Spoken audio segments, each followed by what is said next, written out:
கர்த்தருடைய பரிசுத்த நாமத்திற்கு ஸ்தோத்திரம். புதிய நாளை குட்டி கொடுத்த ஆண்டவருக்கு நன்றி கூறி நீங்க எல்லாரும் ஆண்டவருக்குள்ள மன மகிழ்ச்சியா சந்தோஷமா இருப்பீங்கன்னு நான் விசுவாசிக்கிறேன். இன்றைக்கு ஒரு புதிய டொபிக்குள்ள போறோம். கடவுள் உண்மையா என்ன நேசிக்கிறாரா? வணக்கம் அன்பான சகோதர சகோதரிகளே, கர்த்தராகிய இயேசு கிறிஸ்துவின் இனிய நாமத்தில் உங்கள் அனைவரையும் அன்புடன் வாழ்த்துகிறேன். இன்றைக்கு பலருடைய இருதயத்தில் அமைதியாக இருக்கும் ஒரு கேள்வியை குறித்து பார்க்க போகிறோம். கடவுள் உண்மையா என்ன நேசிக்கிறாரா? எத்தனை பேர் இந்த கேள்வியை கேட்டிருக்கிறீங்க? நான் கேட்டிருக்கிறேன்.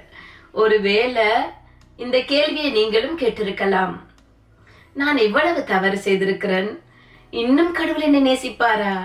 என் வாழ்க்கையில் இவ்வளவு பிரச்சனைகள் இருக்கும் போது உண்மையில் என்னை பற்றி அக்கறை கொள்ளுகிறாரா? ஆனால் இதற்கு தெளிவான பதில் வேதாகம் என்ன சொல்லுதுன்னு பாப்போமா? கடவுள் உண்மையாய் உங்களை நேசிக்கிறார் என்று சொல்லுகிறது.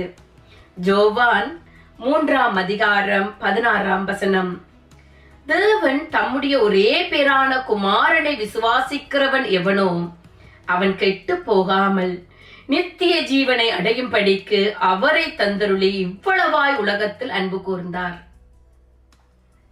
என் அன்பான சகோதர சகோதரிகளே, தேவன் தம்முடைய ஒரே பேரான குமாரனை விசுவாசிக்கிறவன் எவனோ அவன் கெட்டு போகாமல் நித்திய ஜீவனை அடையும்படிக்கு அவரை தந்தருளி இவ்வளவாய் உலகத்தில் அன்பு கூர்ந்தார். இந்த உலகத்திற்கான அன்பை பற்றி மட்டுமல்ல, இந்த உலகத்தில் இருக்கும் ஒவ்வொருவருக்கான அன்பை பற்றி பேசுகிறது. தேவன் இந்த உலகத்தில் இருக்கிற எல்லா உயிரினத்தையும் நேசிக்கிறார்.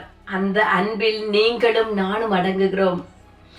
ஏசப்பா இந்த பூமியில் வாழ்ந்த போது சமுதாயம் ஒதுக்கி வைத்தவர்களை அன்போடு நேசித்தார். பாவிகளை நேசித்தார், நோயாளிகளை நேசித்தார், ஏழைகளை நேசித்தார், வரி வசூலிப்பவர்களை நேசித்தார், பெண்களை நேசித்தார், குழந்தைகளை நேசித்தார், அவர்களை அன்போடும் இரக்கத்தோடும் நடத்தினார். அவருடைய வாழ்க்கை கடவுளுடைய அன்பு யாருக்கெல்லாம் என்ற கேள்விக்கு ஒரு உயிருள்ள பதிலாய் இருந்தது.